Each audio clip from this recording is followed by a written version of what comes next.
How will Florida State attempt to defend Florida quarterback DJ Lagway?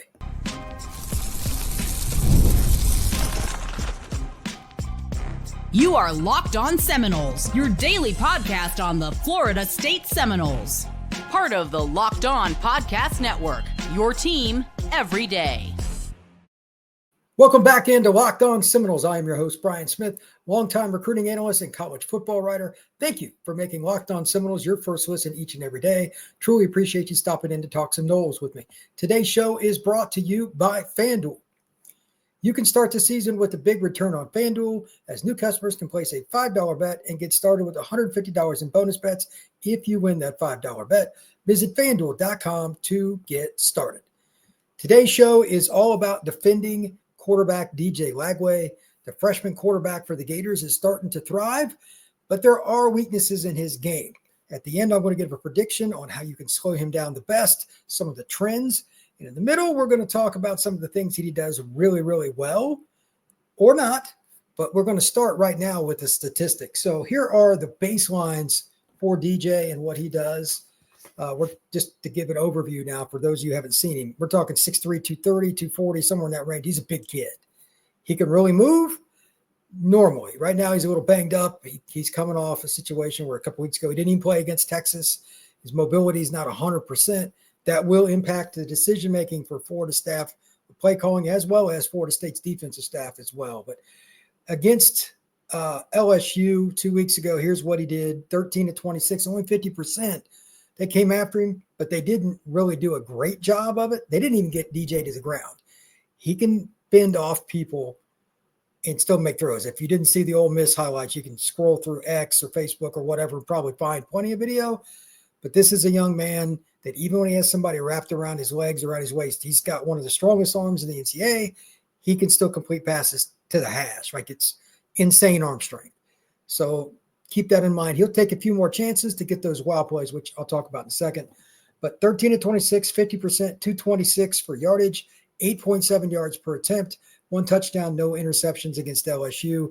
They won 27-16. Against Ole Miss, he was 10-17, 58.8%, 10.6 yards per attempt. That's outstanding.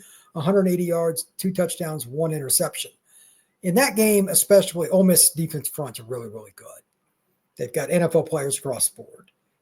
That group also has the ability to stuff the run, put you in behind the chains, etc. So hitting almost 60%, I thought was solid. They've got a decent running game at UF. I like the Jaden Ball kid. Obviously, Montrez is a good football player all around, the running back. He's a quality back in every sense. Him and Tofili are a lot alike. I think that you're going to have to kind of stuff Florida's run, or he could get up over 60%. This will be the third week in a row that he's had a chance to play. He's going to take it up another notch. Again, though, I'm going to say this about 100 times. How healthy is he? I don't think his mobility is very good. And over the last 2 games, as a matter of fact, let's see, he was no yardage versus LSU and -9 versus Ole Miss. Make no mistake, DJ is a very mobile quarterback. He likes to stick in the pocket or get outside and throw, but he can run RPO, he can run quarterback lead, quarterback draw, or just take off and kill you. But right now, he's really not doing that. That is a major advantage for Florida State. Again, we'll talk more about that in a minute. For the season, he's 79-135, 58.5%, 1,477 yards, 10.9 yards per attempt. That is absolutely through the charts for a freshman. Super, super rare. However, 9 touchdowns sounds good, but the 6 picks are a concern. He still puts the ball in harm's way a little bit more than he should. So that's a concern. Here are the money down numbers for DJ Lagway. Third downs, just overall, no matter what the down and distance or what the distance was on third down, 24-40, 60%, 376 yards, 9.4 yards an attempt. Again, that's very, very good. 3 touchdowns, no picks. This is a great sign for him, generically speaking, because third down is when a lot of guys try to make something happen, and there probably wasn't a very good cause to do it because you're trying to make something happen out of nothing. 0 picks is a good sign. That's the first thing I look at with third down throws, and I don't care if it's a true freshman or a 6-year senior. If you're able to stay away from the big turnovers, that's a really good sign. The play that I think is the most unique, though, is third down and medium. What is that defined by? 4, 5, or 6 yards to go. You're going to have guys running stick routes, quick slants, where they're sitting on the routes, hands up like pass rushers know they're not getting home. Sometimes they'll take 1 or 2 steps, stay and wait, jump up, try to deflect back. It's harder to connect on those, and he's still pretty good at it. 7 out of 9, 77.8%. I mean, that's not a ton of reps, but 77.8 is obviously elite.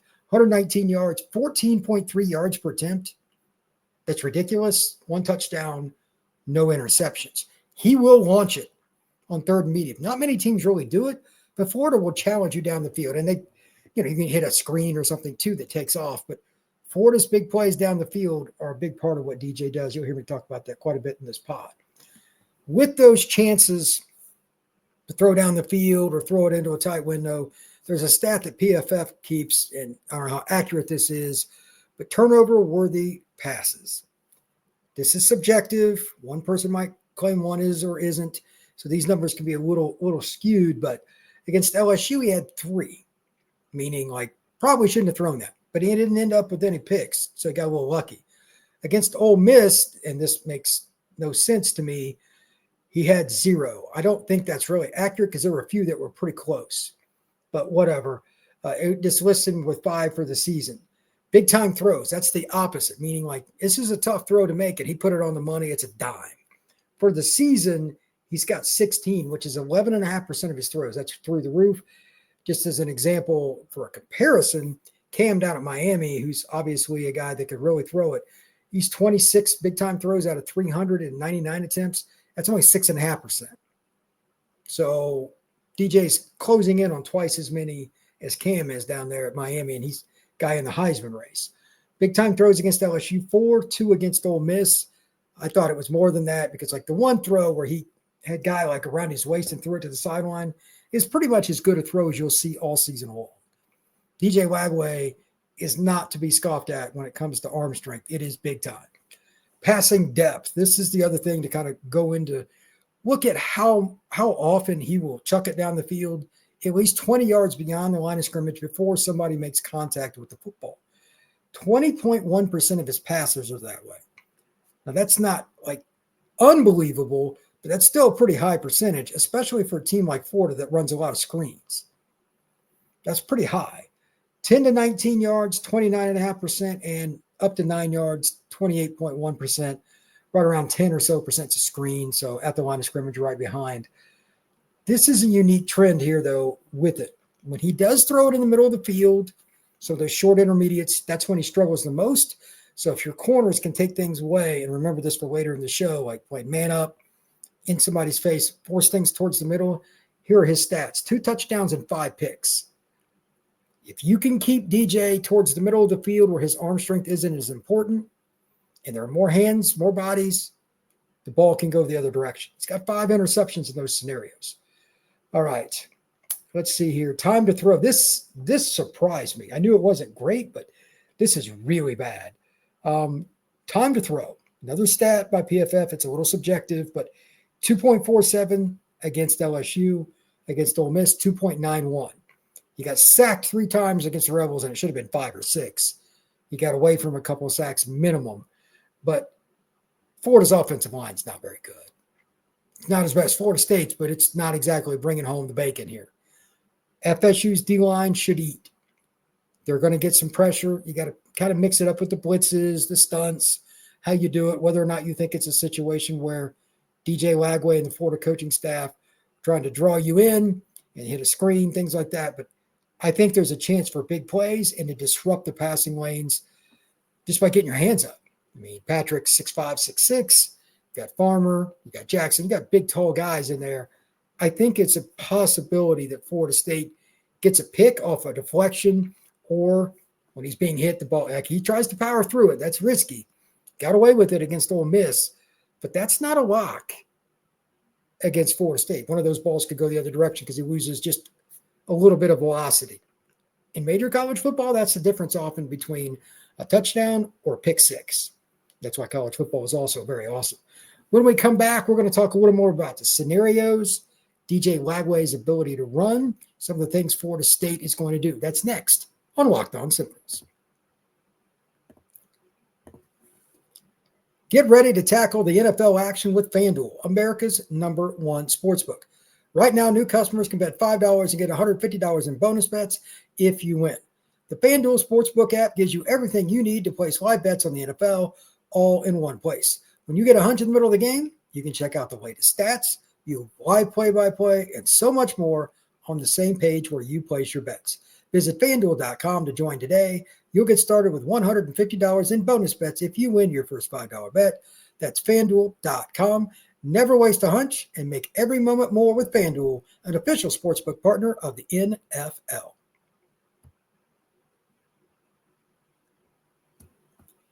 All right. We've talked about his physical tools, his size, his stats. What are some of the things that Ford is going to try to do, and how will the Noles combat it? That's what basically the next 5 to 10 minutes is going to be about. I expect Ford to come out in a heavy run game scenario. Looking at his stats in the last 2 games, he's only got 43 passes in 2 games combined. Florida is a run-heavy team. That's not going to change. Can Florida State be impactful at keeping the UF run game under 4 yards per carry on first down? One could argue that's the most important statistic other than just flat-out turnovers in this football game. If DJ is in plus territory, meaning 4, 5, 6 yards on a run on first down, and he has the option to go with an RPO, passing play, run play, whatever he wants, check with me at the line, it'll be a long day for Florida State.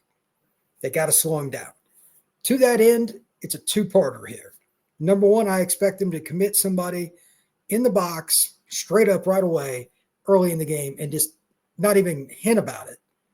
You're going to have to beat us throwing the football. We said, well, why would you do that? The one thing Florida State does well is man coverage, and they got corners. Azariah is a good player. Obviously, I don't know Fintrell, what his situation will be, but they got Quindarius. They're in a pretty good spot at corner. Safety, I mean, Shaheem and some of these guys, I don't know what's going to happen with injuries. I don't even pay attention to injury reports for the most part, but especially for Florida week, I have no interest in what Norvell has to say. We'll see which guys play for the Noles. KJ Kirkland, is it Conrad Hussey, et cetera, et cetera. They have plenty of talent. Barker, whatever it may be. They have the ability to play man against UF. I think they're going to put 7 in the box, play them straight up, and depending on formation, if they go 12 personnel, they'll go 8 in the box. Kind of old school 1995 football, and try to stuff Florida's run game. But there is the backside to that in this part 2. At some point, even in 2nd and 9, they'll run play action and go deep. Major college football games often come down to 2, 3, 4, maybe 5 plays. Especially early in the game, and it might even be the first play of the game. DJ is going to throw it deep.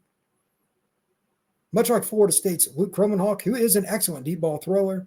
Lagway is really good at it. He might be the best freshman quarterback at throwing the ball I've seen in a while. If you do not get pressure on him, that's a problem. Secondarily, if you do not hold to your standard of playing at top-notch level in that coverage, there can't be any failure of passing off. If it's double coverage, it needs to be done right. All the little things, you're going to give up at least 1 easy touchdown to the Gators. I guarantee you they will challenge Florida State deep, especially if they do what I think and come up and play bump and run coverage. It's kind of the way Florida State's done it under Sertan, and I don't think there's any reason not to. They're good at it. But this is a unit that has experienced guys. I would be surprised. Like, is Wilson healthy? And all these, I don't know. UF's in the same boat. I wouldn't trust anything that Napier said about their injury report. 0 clue. Not watching that injury report because I'm not going to believe a single word anyone says about injuries in rivalry week. 0. So I'm just going to look at it like they're 100% healthy and they got everybody, but their tight ends aren't very impactful and being kind. Like UF used their tight ends about as little as any team in the country. I don't know why anybody go there to play tight end. It's kind of odd. They're actually halfway decent in terms of their talent level, but whatever. So you could focus outside and bring those safeties down. They just got to be ready to bail when necessary if they think there's going to be a bomb. It's a cat and mouse game. It's a really fine line. We'll see. Second, blitz. Just like I said when I was talking about Kromenhoek attacking UF's defense, flip it around, Florida State's going to do the same thing and try to get after DJ. Key again, unless something miraculously has happened, he is nowhere near healthy. Not even close. He is not himself as a runner. He's a guy that can go get you 50 yards rushing in the game, and it's like, no big deal. In the last 2 games combined, he's -9. Does that mean he's healthy? No, it means he's not. Watching him walk around between plays tells you enough, but watching him run, it's not the same. I've seen him live. DJ's a really good athlete. He's not as explosive as he was. I don't know what his injury or more likely injuries are. It's late in the season. It is what it is. But he's not the same player in that regard. Florida State needs to take that into account, mix up their blitzes, overloads, zone blitz, corner blitz, slot blitz, just every single series. It's a different one. Now, if they come up with something and for whatever reason, DJ struggles with that blitz, you might even tease it and show it early on a play to get his head going. That's another part of the process of being a football player. Hey, this team's beat me up with this. Can I do it this time? I see it coming again. It could be any position, but it's more impactful at quarterback. Florida State might find something. Maybe they put an outside linebacker up on the edge or a safety on the same side as Pat Payton. And Payton's enough to deal with. That's not much fun to block him as it is. And put the running backs for you up in a tough spot. Run some stunts. Do whatever. I don't think DJ's going to run for much, so the risk reward's pretty high for Florida State. They're in a good spot. I think the reward is pretty good there. Finally on this, I also think you're going to see just a little bit, not a ton, because again, Florida State is a man team in general in terms of what they want to do. They might run through cover 4 or whatever. You might see something a little different for those of you at the game. For those of us watching on TV, you don't get to see all the coverage. But I expect to see Florida State mix their coverages a little bit more, especially during the early portion of the game. Why early? Well, it's pretty simple. You want him to think, especially if you catch him off guard and he gets a pick early, that no matter what you show pre-snap, after the snap, he better be real careful. You want him to hesitate, wait too long, and get more sacks, etc., strip, whatever, and not be able to feel comfortable in just letting it fly. Anytime a quarterback's in that boat, the chances of a bad play for the offense go up. So Florida State might play a little bit of a game with him, drop into cover 3 after showing single high safety and bump, and then everybody bails. That's just one of a gazillion things you can do with zone defense.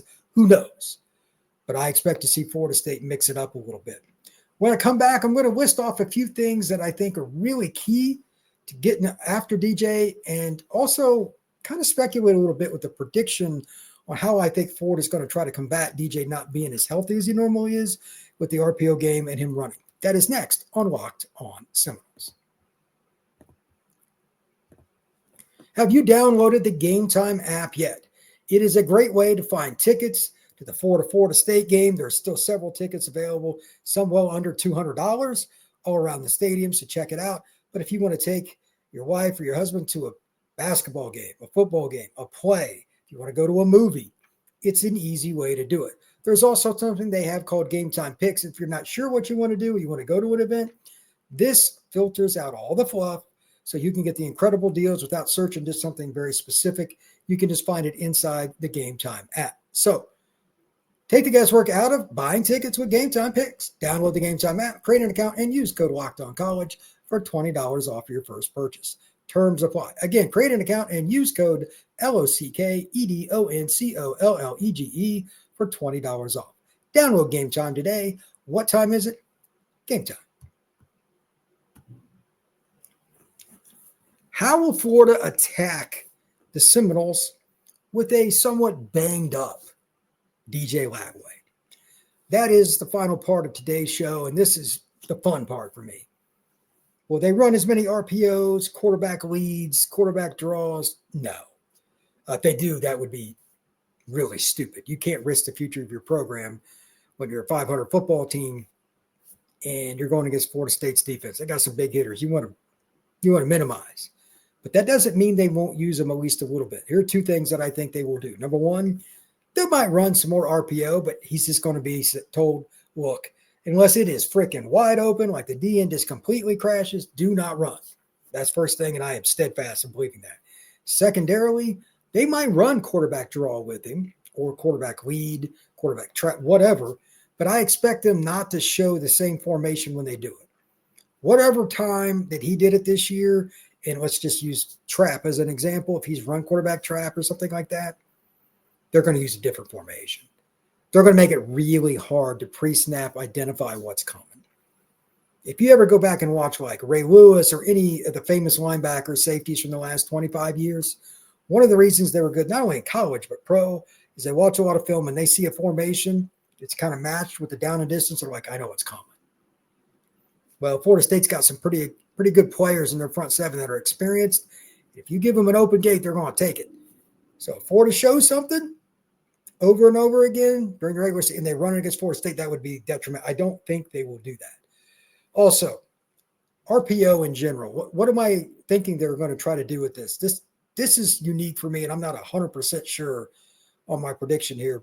But DJ, again, likes to throw the ball down the field. That's just his MO. I think he might even have the highest rate of anybody on throws, like over 40 yards this year. I didn't look that one particularly up on this podcast, but he's certainly capable of doing that even on RPO, because if he sees a single high and maybe they're shaded to the formation with like two receivers out wide, that backside, that boundary receiver, he might just say, heck with it. Go back shoulder fade, post, stop and go, whatever it is. He could do some of that off RPO or just straight call it, do a check. You have to be very careful with him because this is not your normal freshman. He's a very intellectual young man. He will make plays above the shoulders just as much as he will with his rocket for a right arm. I guarantee you that. I already brought this up briefly, but I just want to reiterate it. You got to slow down the run game. DJ isn't going to run the ball a lot himself, but if Johnson and those guys, Jaden Ball, if they're averaging 4 or more yards a carry, especially early in the game, the Gators can play with a lead, it will not go well for Florida State. Paramount. Florida State must be able to slow down the run for the Gators. If they do not, it's pretty simple. Barring a massive landslide victory in the turnover category, they will get stomped. They cannot let DJ have a two-way go on second and third downs. That will not end well.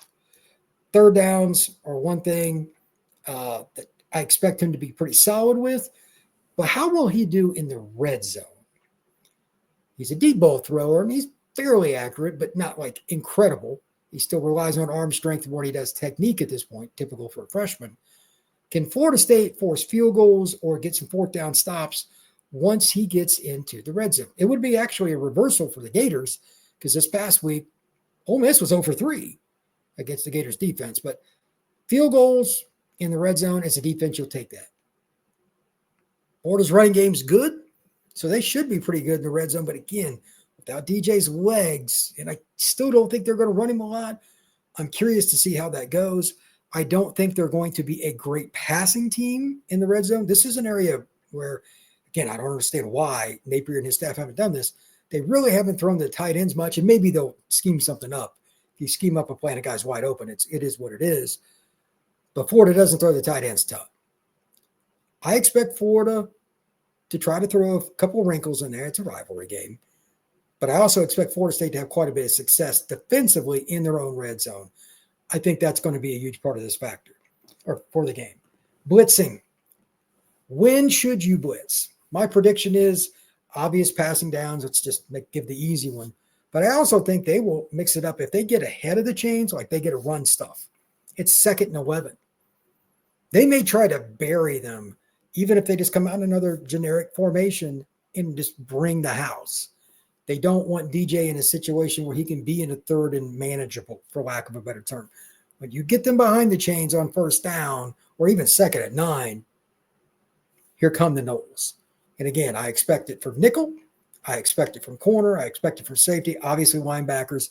And you'll see some stunts and different things with the linebackers mixing in with the defensive linemen. You'll see a little bit of everything, some of which I highly doubt DJ has seen this year. He hasn't played a ton of football. He's a freshman. Florida State should have an advantage there. The ability to create turnover. This is the last point here. This is something that Florida State has sucked at this year. They finally got over the hump against Charleston Southern, but this is a different deal. You're playing your arch rival. It's the last game of the season. It's senior day for the Noles. Anybody that drops a pick, I might do a whole podcast just on that. You cannot allow turnovers to slide by. going to say that again.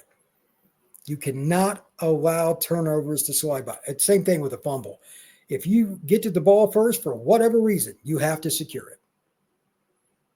Being +1 in the turnover margin doesn't sound like a big deal, but a game that could come down to the final 5 minutes, yeah, it's really big. I expect Florida to win. They're the better team, but if you get an extra turnover here or there, you might be the team that wins. You might even get a scoop and score. Must secure the football when you have the ball, obviously. But DJ's probably going to put it in harm's way a few times. Ball security is part of that. Meaning when he's in the pocket, and Florida State does rush the passer well, and I'm not real confident with UF's pass protection overall. I think their center is probably their best offensive lineman, Jake Slaughter. But I think their tackles can be had. Let's see what Florida State does off the edge and how the blitz package does.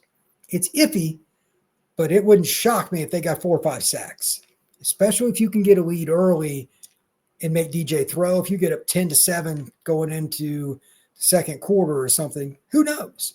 But if you're playing from behind and they can just run the ball, that goes out the window. So part of this is on the Florida State offense. If they're garbage, this will make it very hard for Florida State's defense because Billy will probably sit on the ball. Again, DJ's not very healthy. He's not going to want him to take shots or run the ball. And they'll punt, play field position, which is smart, and Florida State would be in trouble. They've got to run the ball well. Florida's got to be slowed down at least when they have the ball. So get him in long yardage situations, put him in a spot where he's got to at least consider, like, do I want to make this throw? Because one bad throw could be a pick six. It changes the game. With that, thank you once again for making Locked On Seminoles your first listen each and every day. I truly appreciate you stopping to talk some Noles with me. If you want to check me out on X, I can be found at FBScout_Florida. That's FBScout_Florida. And if you haven't already, please subscribe, like, hit that notification, and go ahead and comment on all these different podcasts. There's a lot going on this week. I'll have a couple of podcasts each day.